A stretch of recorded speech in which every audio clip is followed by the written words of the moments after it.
안녕하십니까. 양배구노무사입니다. 개인회생을 신청할 때에는 채무자, 즉 신청하는 사람이 일정한 요건을 갖추어야 합니다. 첫째, 계속적 수입이 있어야 합니다. 수입 원천으로는 아르바이트, 파트타임, 비정규직, 일용직도 가능하며 영업소득을 얻는 사람도 물론 가능합니다. 다만 수입은 계속적 반복적으로 얻어야 합니다. 그리고 채무자가 계속적 반복적으로 수입이 있음을 증명하기 위해 급여소득자는 근로소득 원청징수 영수증, 급여명세서 등으로, 영업소득자는 종합소득세 확정신고서, 소득금액 증명원 등으로 입증을 해야 합니다. 물론 정기적인 수입이 있는데 이와 같은 서류로 증빙할 수 없는 경우에도 소득증명서, 소득진술서 및 확인서 등으로 증빙을 대신할 수도 있습니다. 둘째, 개인회생 신청 당시 채무자가 지급불능 상태이거나 그러한 염려가 있어야 합니다. 지급불능 상태란 채무자가 변제 능력이 부족하여 변제 기회에 도래한 채무를 일반적 계속적으로 변제할 수 없는 객관적 상태를 말합니다. 지급불능 상태인지 또는 지급불능 염려가 있는 상태인지는 채무자의 재산 상황, 직업, 채무액, 가족관계, 경력, 학력 등을 종합적으로 고려하여 판단합니다. 가령 개인회생 신청 당시 부담하는 채무 총액이 재산 합계액을 초과한다면 지급불능 상태에 있다고 볼 수 있을 것입니다.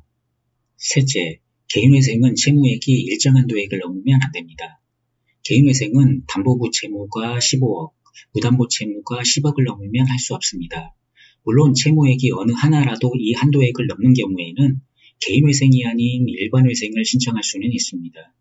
다만 일반회생의 경우 절차가 복잡하고 채권자 집회의 결의가 중요합니다.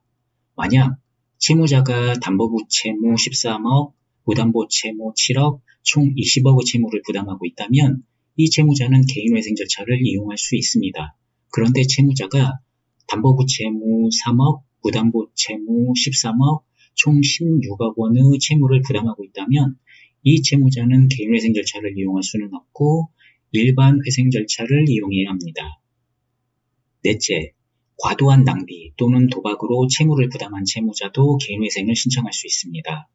개인 파산의 경우 과다한 낭비, 도박 등 사행행위로 재산을 감소시키거나 과다한 채무를 부담한 때를 면책 불허가 사유로 규정하고 있습니다. 때문에 낭비자, 도박자는 개인 파산을 신청할 수 없는 데 비해 개인회생에는 이러한 제한이 없습니다.